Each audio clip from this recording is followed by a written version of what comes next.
Alors voilà, nous sommes partis pour un voyage. Un voyage dans notre imaginaire et un voyage dans notre monde futur. Mais parfois, pour mieux dessiner l'avenir, il vaut mieux se souvenir d'où nous venons. Par exemple, prenons l'un des premiers grands voyages organisés. C'est un voyage dont la trajectoire était un peu duel. On partait de France ou de Belgique et on se dirigeait vers le Moyen-Orient. Déjà. C'était un voyage à forte connotation religieuse. Déjà. Celui-ci était d'ailleurs béni par le pape. Ces voyageurs partis de chez nous ont pris leur temps. Et comme ils voyageaient par voie de terre et que la logistique était un peu défaillante, ils ont dû se ravitailler sur place, parfois au détriment de la population locale, notamment dans la ville de Mara, au nord de la Syrie actuelle. Pour fêter leur victoire, racontent les chroniqueurs locaux, les croisés mangent les enfants. Je ne sais pas pourquoi mon instituteur avait passé sous silence ce petit élément quand il nous racontait comment on avait délivré le tombeau du Christ. Les nôtres, non seulement mangeaient les Sarrasins, mais aussi les chiens, rapporte Albert d'Aix, un des capitaines de la première croisade. Manifestement, qui mange les Sarrasins, ça passait encore. Mais les chiens, il ne faut pas déconner. Alors cette première croisade a été un traumatisme tout à fait gigantesque, parce que sur place, on y a trouvé des choses, on s'en est emparé, et on a oublié à qui on les devait. Il en reste une expression, nous avons été vaincus par un monde sans valeur. Je trouve cette expression dans beaucoup d'endroits du monde. Alors effectivement, les croisés ont un peu oublié ce qu'ils ont pris et à qui ils le doivent.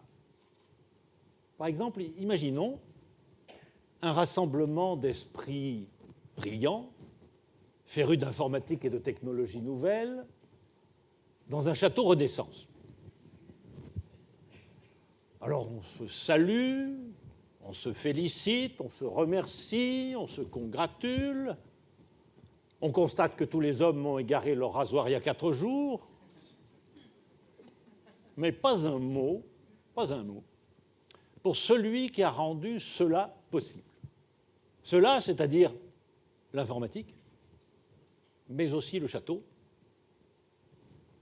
et en fait la Renaissance. C'est celui dont les apports étaient déjà présents au Moyen-Orient au moment de la première croisade, celui dont vous citez le nom presque chaque jour, et que je vous demande d'applaudir, j'ai nommé le célébrissime Al-Khwarizmi.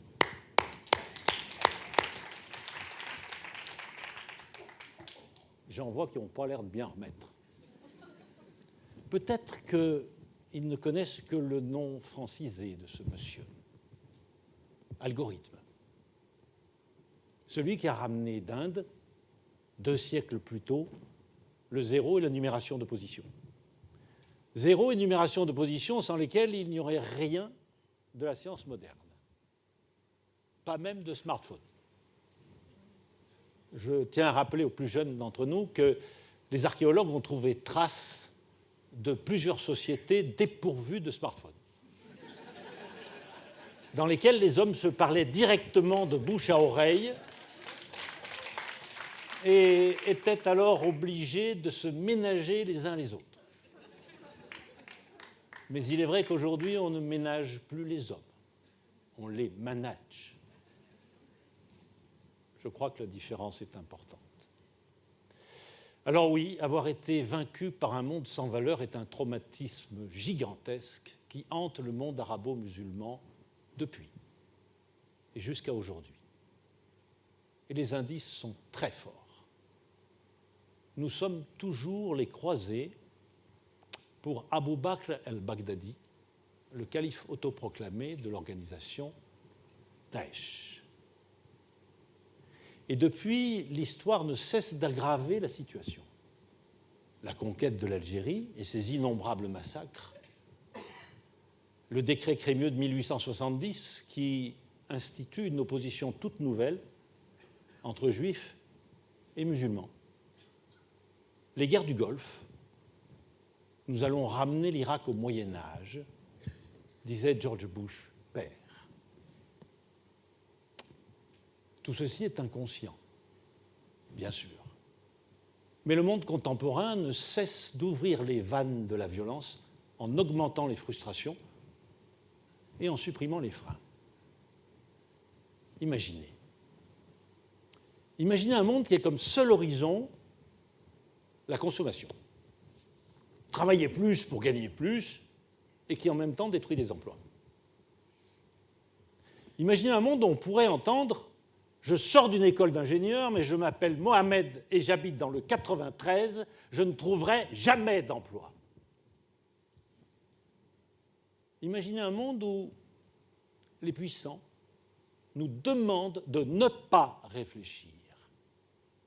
Ne cherchez pas à comprendre, parce que chercher à comprendre, c'est commencer à excuser, dit un jour un président de la République. N'essayez pas d'expliquer. Expliquer, c'est un tout petit peu excuser, lui répond plus tard un Premier ministre. Le retour de l'obscurantisme. Imaginez un monde si complexe que l'expliquer à nos enfants relève de Mission Impossible 5, mais sans gadget. Imaginez un monde de plus en plus complexe et où les sociétés, par paresse, réduisent sans cesse leur vocabulaire. 750 mots pour la presse quotidienne régionale, alors que notre langue en comporte 140 000. Alors nous n'avons plus de mots pour dire nos mots. Imaginez un monde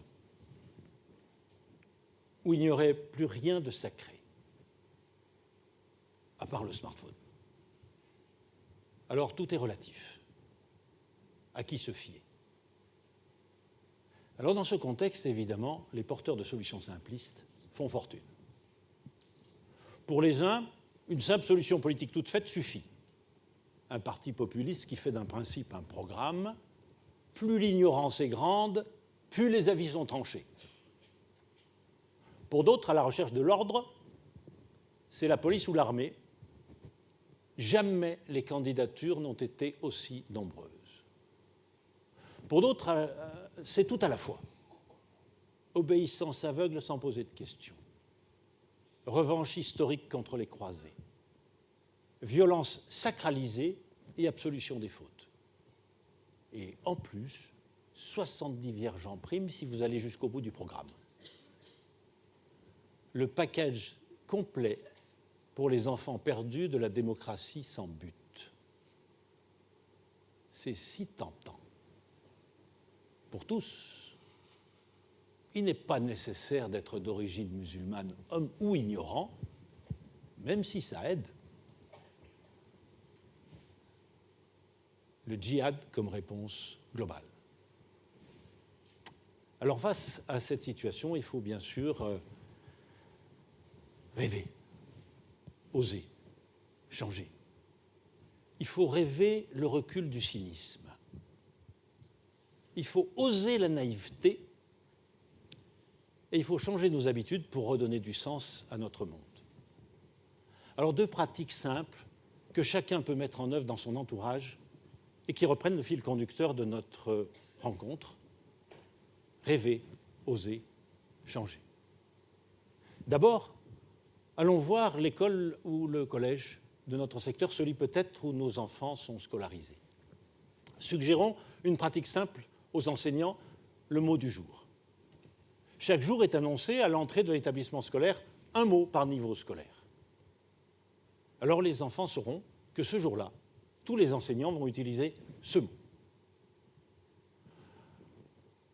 Au collège, ce sont 6 enseignants qui vont utiliser le même mot de 6 façons différentes. Alors dans la cour, les sujets de conversation changent, la violence diminue. 4 ans de collège, c'est 800 mots nouveaux pour les enfants. Déjà, à la fin de la 3e, la presse quotidienne régionale ne leur suffit plus.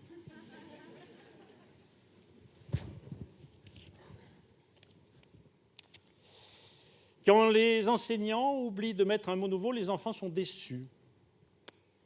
Il faut pouvoir disposer des mots pour dire ses peurs et ses sentiments. Ce simple mot du jour a créé une dynamique d'apprentissage dès l'entrée. Elle implique les parents qui nous en font part de leur enthousiasme. Dit Salima, qui a mis en place le mot du jour au lendemain du 13 novembre 2015. Les mots contre la barbarie. Ensuite, il faut reprendre la question religieuse par un autre bout. Aujourd'hui, les communautés musulmanes essayent, constatant qu'elles sont à l'étroit dans des lieux de culte trop exigus, trop peu nombreux, elles essayent d'en créer de nouveaux, mais se heurtent à l'hostilité de la population locale où l'islamophobie progresse, encouragée par les démagogues de tous bords. Alors proposons à la communauté musulmane une autre approche, la construction d'un lieu unique, multiculturel, pour tout le monde. Un même bâtiment, qui servirait en substance le vendredi pour les musulmans, le samedi pour les juifs, le dimanche pour les chrétiens, le reste de la semaine pour les bouddhistes, les agnostiques et tous ceux qui pensent que l'on peut se retrouver en se recueillant dans le même lieu. Que tous puissent tous les jours prier, méditer, se recueillir, prier, méditer, se recueillir, primaire. Impossible, dites-vous. Oh, ça existait déjà dans l'aérogare d'Orly Sud en 1962. Il y a une salle polyculturelle dans la maison d'arrêt la plus proche d'ici, à Osny-Val d'Oise. Et aujourd'hui, la technologie numérique permet toutes les audaces pour donner en un même lieu des décorations, des ambiances, des fonctionnalités variables. Par sa simplicité même, cette idée lève un très grand nombre d'obstacles. Évidemment, chaque confession paraît avoir ses exigences un peu contradictoires. Mais en fait, regardons bien. Rome, vue d'ici, c'est dans quelle direction ?